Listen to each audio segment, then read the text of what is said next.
forward seems too much. When you feel totally out of touch, hope is seeping out the door. You find yourself curled on the floor.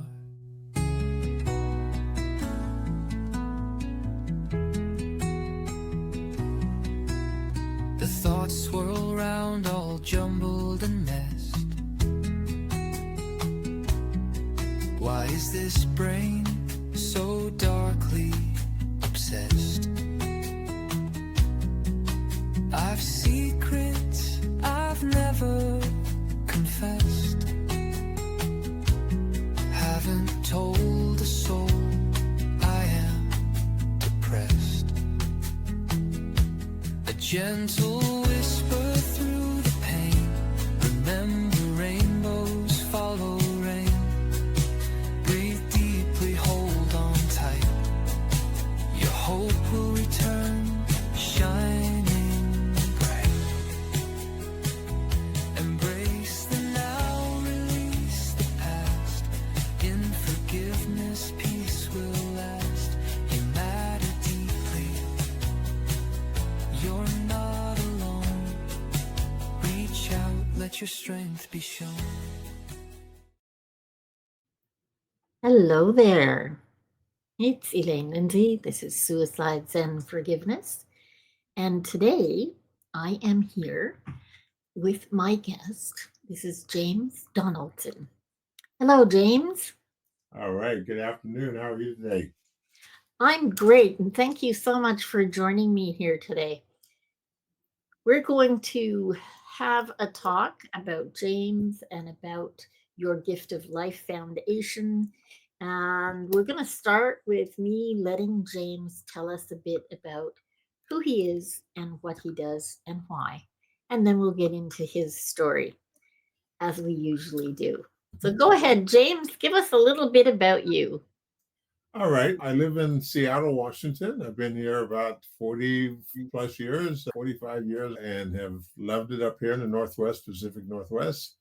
So for all these years, I've been quite a few different things over the years. A professional athlete at one time, a small business owner, and now the owner of this nonprofit foundation I started up, Your Gift of Life Foundation, which is behind me there.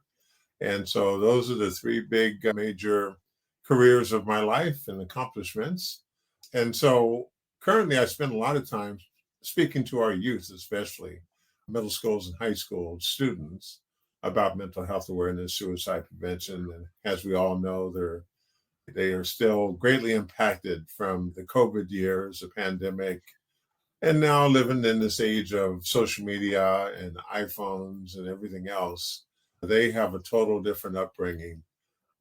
There's a great book out called The Anxious Generation, and he talks about a phone-based childhood instead of a play-based childhood, which we all had. So these kids are having a phone-based childhood, and that's the furthest thing from reality and real life, which we all need in growing up and forming and forging permanent and lifelong friendships and relationships that I'm fearful a lot of our young people just won't have when they get a little bit further down the road. My other audience I speak with and love working with is men, trying to get men to be okay, not being okay, to ask for help, to realize they need help at times, and to reach out for help and get them more comfortable with that. That's a tough nut to crack, but little by little, if we can get more men to be okay and to speak on this topic like I speak on it, and that would go so much further towards so many of our men living a life of isolation and independent and by themselves and not having a lot of friends and not having a support network. All of those things are crucial, especially as we get a little bit older. I'm 68 years old now, so I've been around doing this for a while and living this life for a while. And so many men, we get to this age, we've gone through a marriage or two, we've gone through the kids are grown up, they're out of the way. And now we find ourselves all by ourselves trying to figure it out. And it's just not a good thing. So that's what I do. That's who I am. And that's the work that I'm doing currently. Wow. Wow. It's a lot, and it's incredibly important. Men are the I want to say the demographic, probably for me, it's close to youth, that we are losing the most. Mhm. And I'm older than you. I'll be Okay. 70 in November. All right. And I can totally attest to being an outdoor child. I left the house, bolted out that door the moment I could in summer, and only came back on penalty of death. I was Mhm. not one to stay in the house. We were always in the ravines and climbing trees and getting that fresh air and that vitamin D. But as a girl and now a woman, I was brought up knowing that men were to be strong and silent. They took Mhm. care of everything. They were stoic. They were always the calm in the storm. And that's horrible. It's Yeah. horrible because I've told the story once before. We were at home in Scotland. We were staying at my grandparents'. I don't know what happened. I don't know any of it. But in the middle of the night, my father was sitting on the edge of the bed. My mom was beside him, and his shoulders were shaking. And it took my breath away Mhm. because my father was a military man. My father was the rock for our family and had to be because there was Mhm. illness in our family and things that required a rock. And it was very hard as a Mhm. young woman to get past that. I, of course, did. And the fact that by the end, my father was able to be much more open than he had ever been because working class people in Scotland were brought up. The men were stoic. There's that Mhm. word again. They were stoic. They didn't complain. They didn't talk about their problems.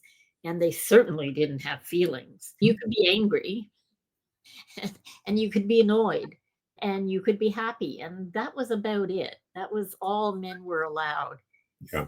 And it's sad that when I had my second or my third child was my son, I I didn't know what to do with this little person. I didn't know how or what to teach him or not teach him because I came from such a different group of generations. And that's exactly what you said. We were the play people and they are phone people. And I don't think I've ever thought of it in that way, the phone thing, but it's true. Kids, I think most millennials don't know how to look someone in the eye. No. They my son is a millennial. He's 42, but he was a child model and then an actor, and he had to look people in the face because he went on ghosties and cattle calls and things that most children don't. So he had a different learning through that.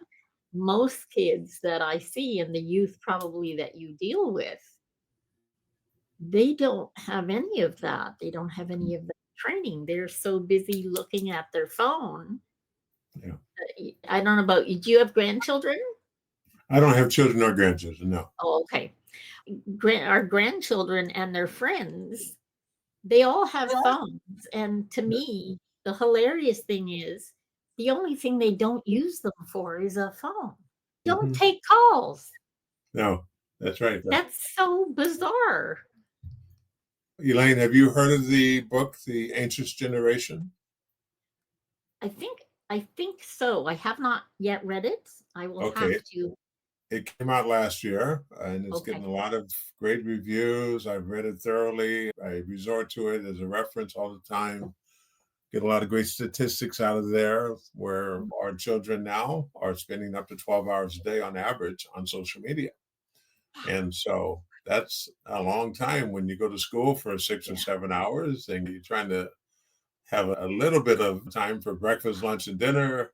Yeah. They're not sleeping. They're underneath their covers on their phone at 2 in the morning, 3 in the morning.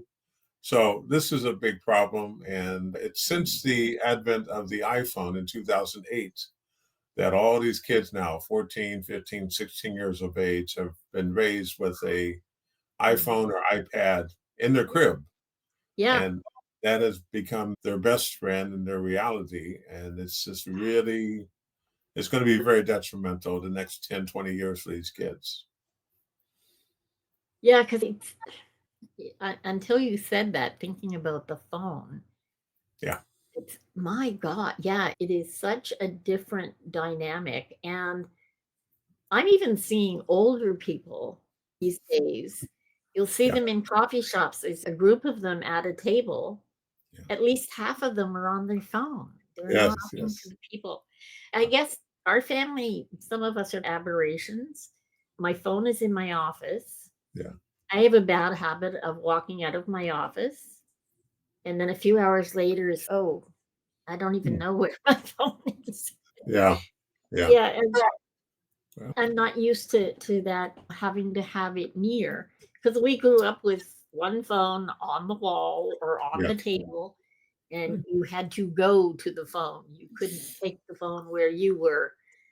So it does make a big difference. I Yeah. know that my kids limit their children's time Yep. on the phone, on the tablet, on the video games. And my daughter in law is a personal trainer. Yeah. So her boys only get video games if Yeah. they're on the trampoline, because they Mhm. must be doing some exercise if they're going to be playing video games. Yeah. Now, all of their group, all the kids are in soccer and gymnastics and hockey, and they still have these other activities, because I think you have to be able to put them with other kids their age Yeah. rather Yeah. than have them just them and this inanimate object. Yeah. I, That's I right. didn't, yeah, I didn't realize it was quite that bad. Yeah, that's right. And Wow. your daughter is the 1%er, 1% of parents who parent that way. 99% of the parents do not parent that way. So the kids are left to be raised by a phone, basically, get all their information from their phone, their perspectives and beliefs are coming from the phone, being radicalized on the phone, social media, Yeah. different ideologies they pick up. So it's not coming from parents and from mentors and next door neighbors like it was when we were growing up. So Yeah. totally different. And this is what we're dealing with now.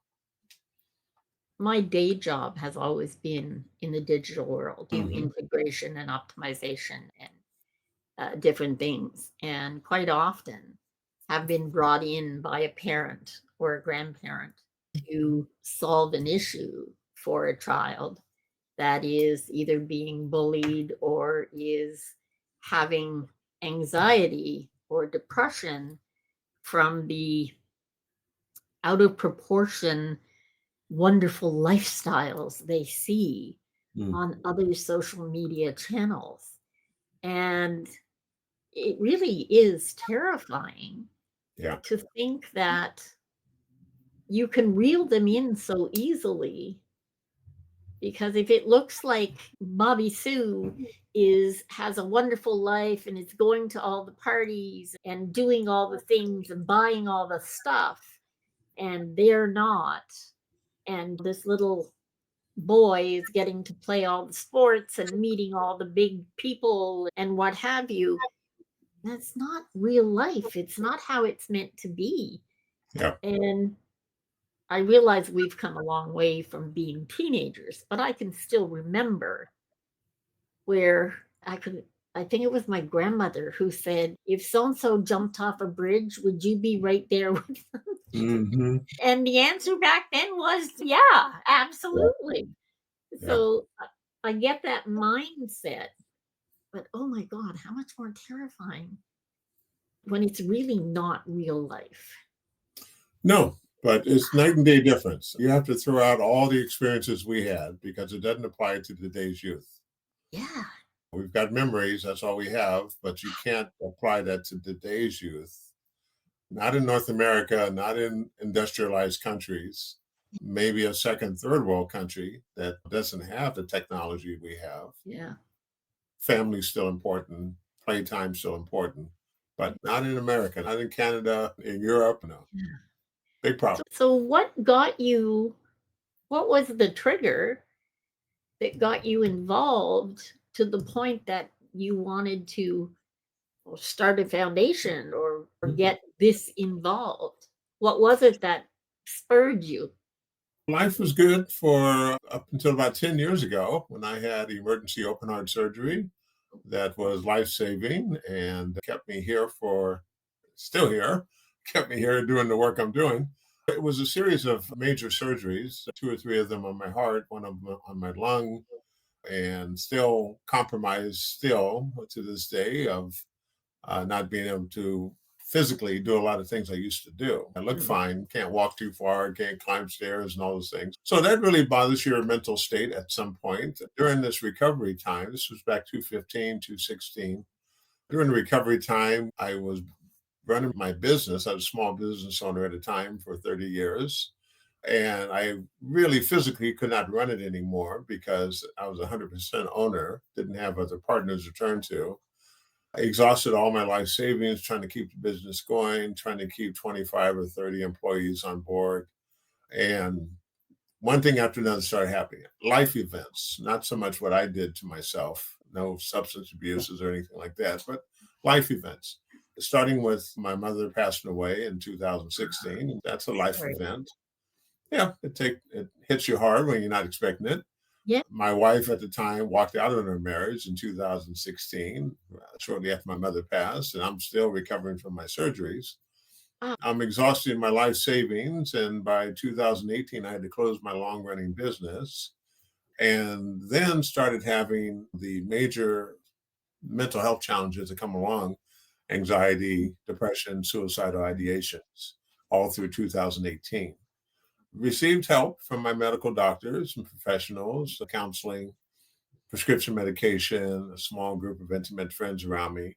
And for 12 months, just I call it 12 months of pure darkness and hell that I had to go through and Mhm. had to work my way through because I saw no tomorrow. I saw no hope.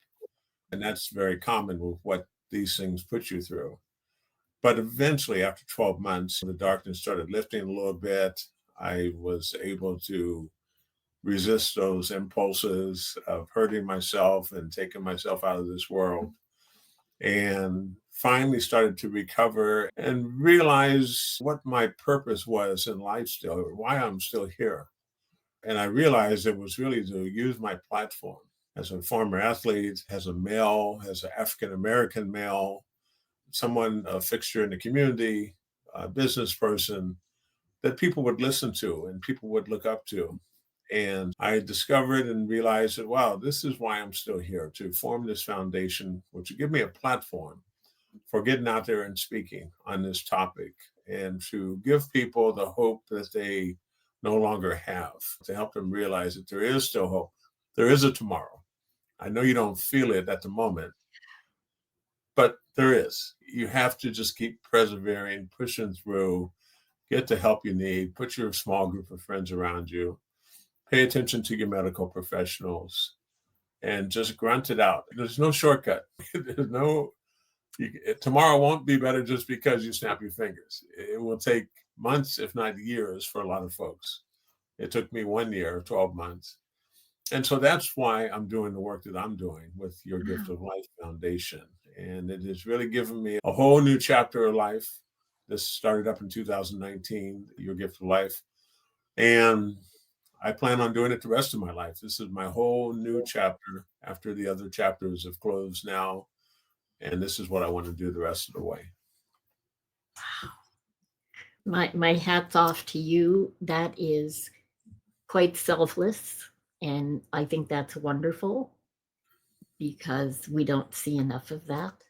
And I think every community, so where you are in Seattle, every community needs people who understand that there's more than just us, that we need to look outside of our immediate group and try and help those that we may not be connected to in a familial way, Yeah. but that we are connected to because they're other human beings too. Yeah. And That's right. yeah, That's right. And men in particular see my story, they see me doing the podcast and the video, YouTube videos, and they reach out to me quite a bit from around the country because they want to talk to a man. They don't want to go to their doctor. They don't want to talk to their girlfriend or to their wife, significant other, and they won't. But they will talk to me because they say, wow, James, he knows, and he's been through this. He knows what it's all about. And I'm not going to judge them. They know I'm not going to be judgmental, and which is a big fear for so many of us going through this. And so I'm more than happy to set aside the time for talking to men. I want to start an online coaching or consultation service as well. And that way I can actually book my time out to people all around and they can schedule a time with me, which I'll be more than happy to give back. This is my give back and my paying forward to other folks who can benefit from what I went through and realize that hey, if I can make it through, they can make it through. There's no need for 50,000 people a year in the United States to take their lives. And that's where we're at. That's where we're at now. 50, I don't know about Canada, it's probably 10 or 20,000, but 50,000 a year take their lives in the United States. Yeah. Yeah. And by the way, we're taping this on September 1st. This is the first day of National Suicide Prevention Month, September. Yeah. So it is. By the time this is out, it'll be mid-September. Happy celebrate National Suicide Prevention Month.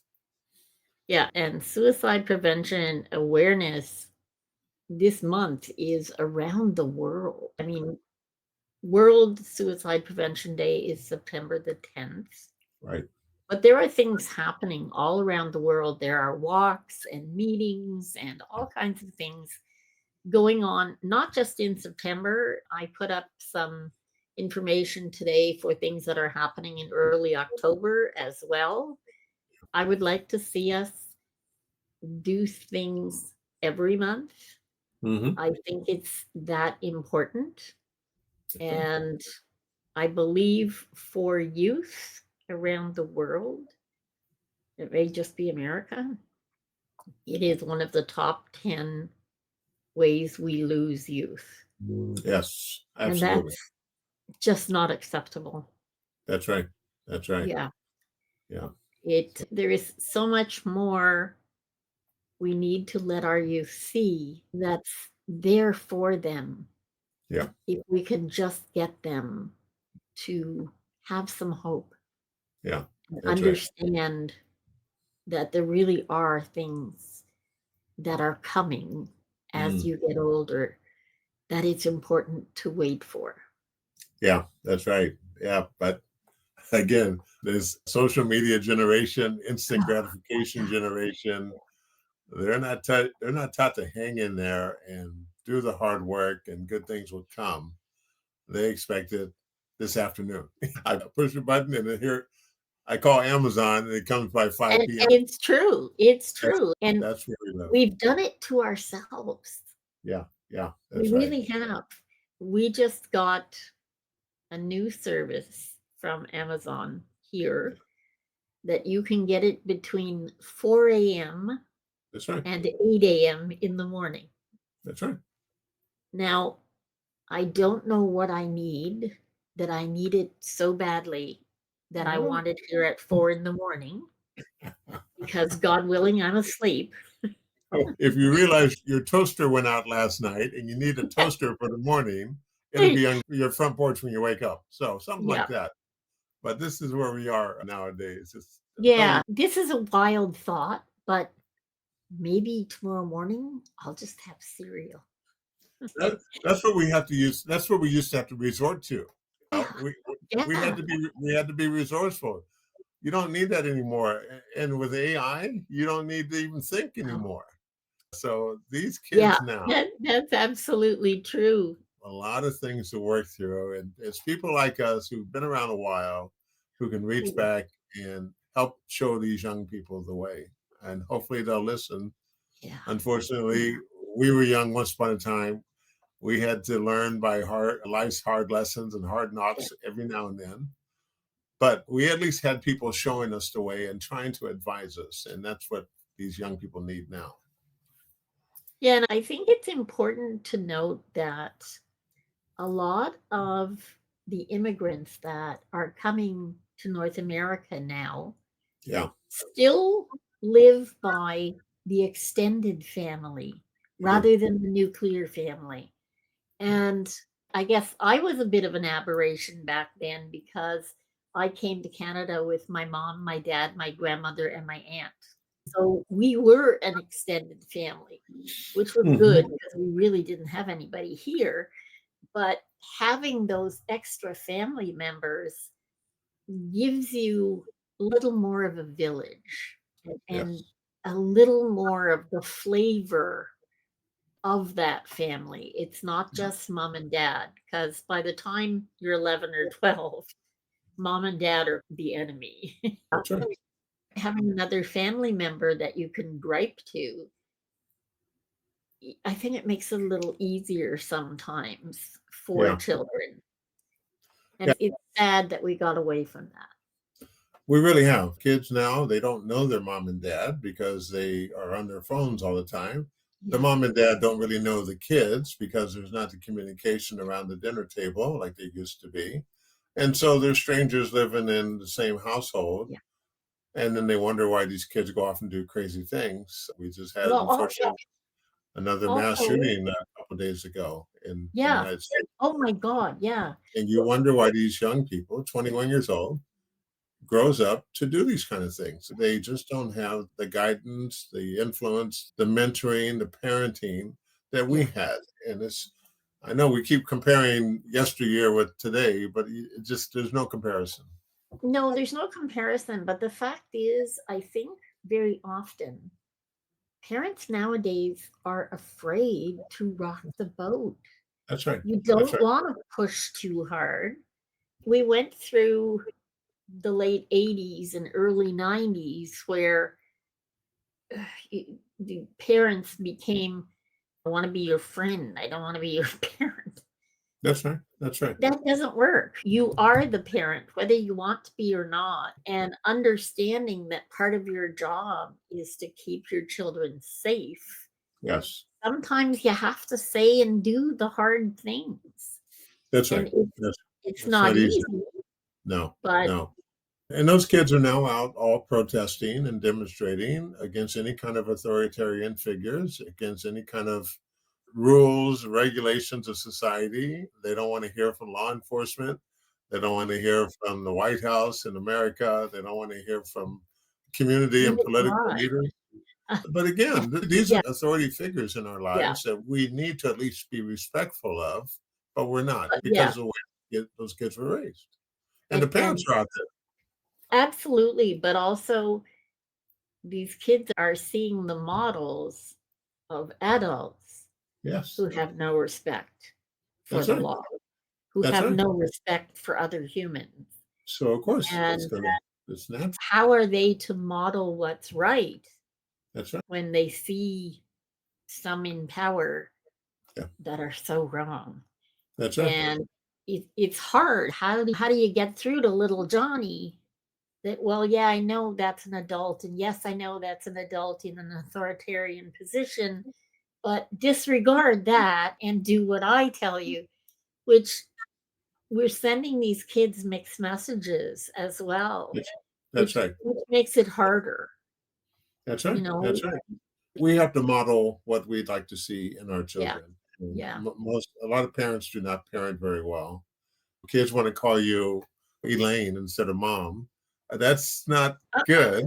I say, but we didn't do that when we were growing up, but they do that now. And Yeah, so yeah. it's totally, you're the best friend. You're not their parent. Well, this is it, and it became a thing, like Yes, in the yes, late 90s, that the yeah, parents wanted to be their friend.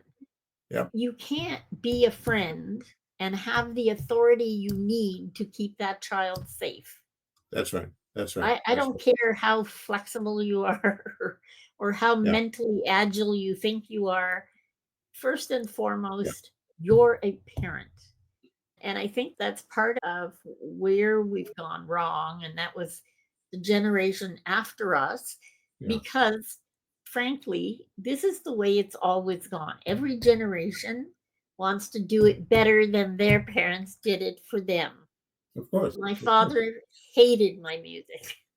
Yeah, My mother sang along with everybody, yeah, so it didn't matter. But my father just thought that was garbage. That was trash. It wasn't music. yeah. It won't be around in 50 years. Well, it still is. We fought those things against our parents, who fought against their parents, That's right. who always been Yeah, that generational divide.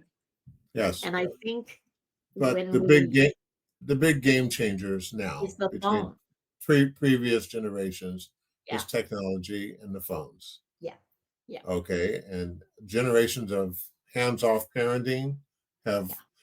we've done it to ourselves. Oh, I mean, absolutely. nobody, Absolutely. and Yeah, so individually we just had to do better. Individually we have to reach yeah, out to each other, yeah. because you can legislate all you want. It's not going to just bring people together to make them No, love each other and care for each other. We have to individually be able to do that kind of stuff.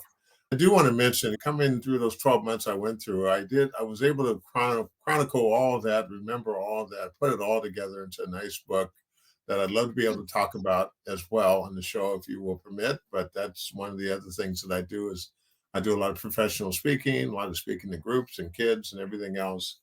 And so that's a big part of what I'm doing now. excellent, excellent.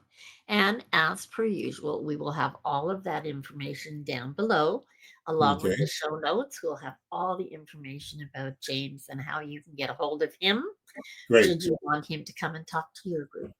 I've got a copy of my book I can show if you'd like, and that way they Yes, can at least please. get a glimpse of it. Absolutely. Here it is. What? Oh, Okay, we're oh, losing. It bring doesn't it show up too a well. little. Bring it up a little bit closer. Oh, with your green screen, you know what I'm going to do? I'm going to get you to send me a picture of that, and we'll make sure it's below too, so that you can Yeah, get a link. yeah. Is it That available on Amazon?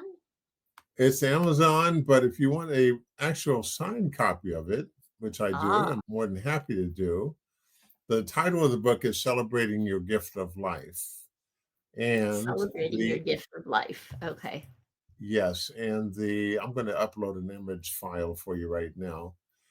And the website to get that is over at www.celebratingyourgiftoflife.com. Okay. Bear with me for 1 second. Okay. www. Hang on. Let's hope I can spell. Celebrating your gift. Like, I'm challenged when it comes to typing. That's okay. My kids get a real laugh out of the fact that I can't type.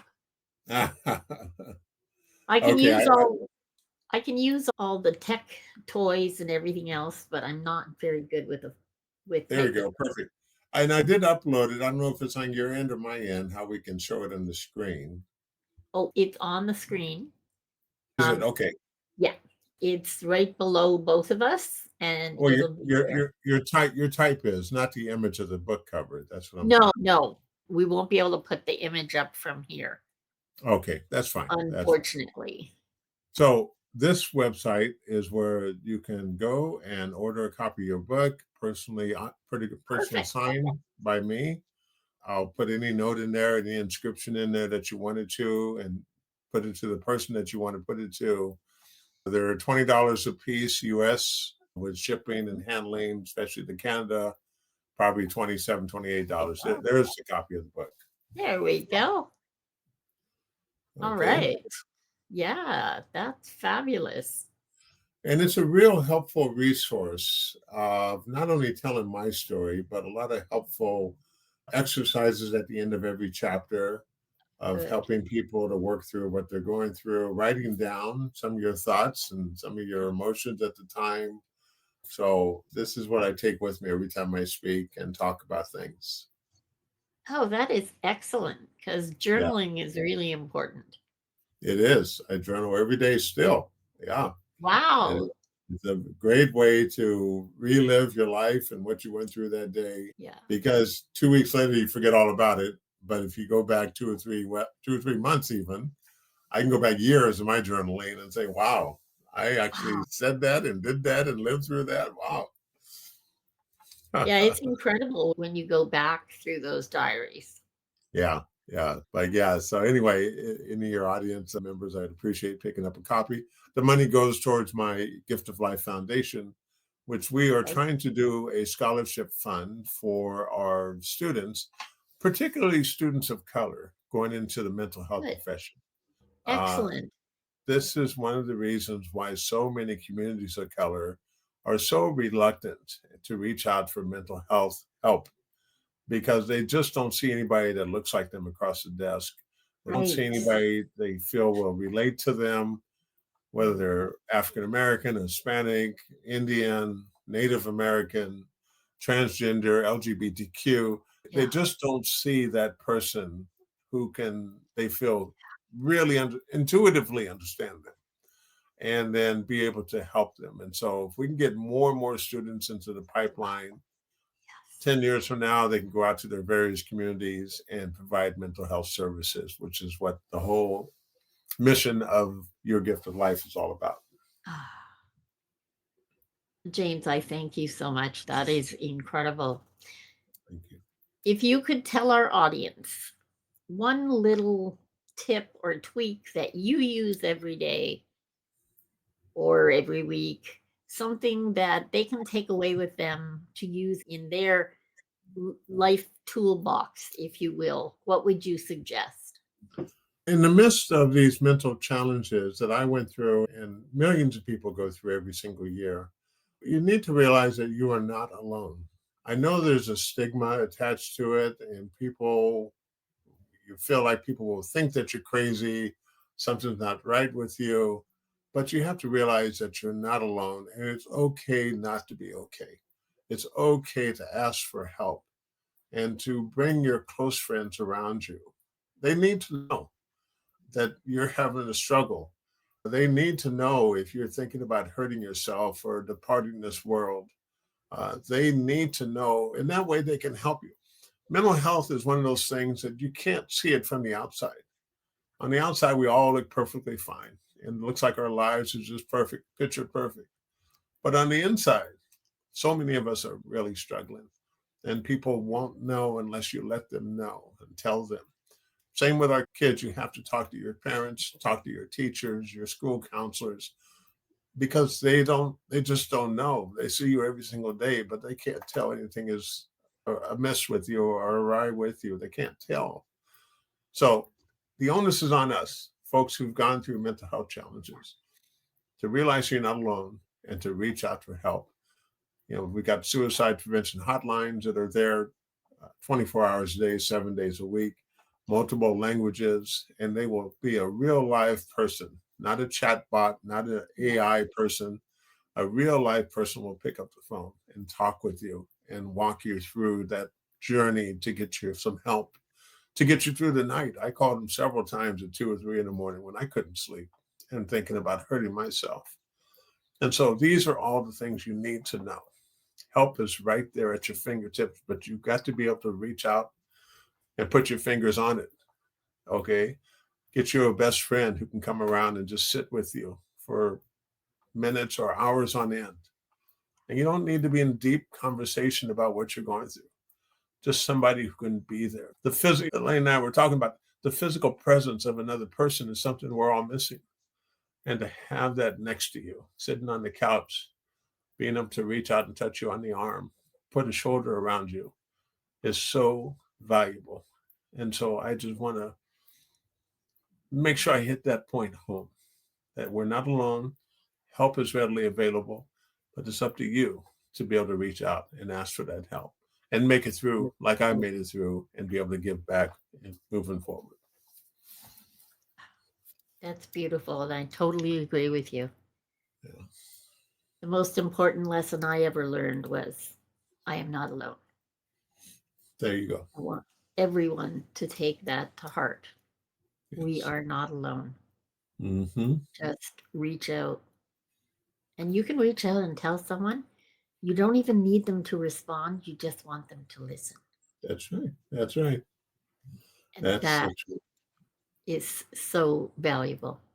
So, on that note, as I said, we'll make sure everything about James and what James does is below in the show notes and transcript. We'll have the link to the book so that you can go there and get that. And Okay. also the Gift of Life Foundation, all that information will be there. Great. My guest, James Donaldson, thank you so much for joining us today. I'm Thank Elaine you. Lindsay. This is Suicide Zen Forgiveness. And just remember, make the very most of your today every day. And we'll see you next time. Thank you for being here for another inspiring episode of Suicide Zen Forgiveness. We appreciate you tuning in. Please subscribe and download on your favorite service and check out SZF's YouTube channel or Facebook community. If you have the chance to leave a 5-star rating or review, it'd be greatly appreciated. Please refer this to a friend you know who may benefit from the hope and inspiration from our guests. Suicide Zen Forgiveness was brought to you by the following sponsors. Truel Social Media, the digital integration specialists. Let them get you rockin' page 1 in the search results. Canada's keynote humorist Judy Croon, motivational speaker, comedian, author, and stand-up coach at Second City. Judy has been involved for over a decade in the City Street Outreach Program in Toronto. Do you have a story to share? Do you know someone you think would be a great guest? Please go to szf42.com. And for our American listeners, that's szf42.com. Thank you for listening. And we hope